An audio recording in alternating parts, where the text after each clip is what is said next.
Nampak sekarang ni gelap kan. So ni aku pakai lampu flashlight kamera lah. Jadi kan tak nampak sangat pula kan.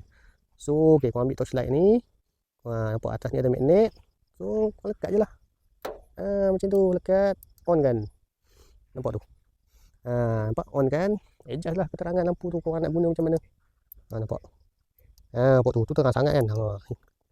Nampak. Ni kau on. Ni lampu belah tepi kan. So kau nak letak dekat tepi ni pun boleh guys. Terpulang dekat korang. Kalau belah bawah nampak macam tu. So aku jauhkan sikit. Nampak tak? Itu je. So walaupun kecil guys, sangat berguna guys. Sangat berguna. Nampak? Gelap tapi inilah penyelamat. Tapi aku tak boleh move on lagi dengan body dia guys. Tengok body dia tu. Dia korang off je. Nampak tu. Dia ada simpan cahaya guys. So guys, aku recommend korang grab satu. Tak besar mana pun guys. Boleh sangkut mana-mana korang nak sangkut, nak selit kat seluar ke apa. Korang tengok dekat beg kuning tu. Ada banyak pilihan warna. So sebelum stok habis, korang grab cepat.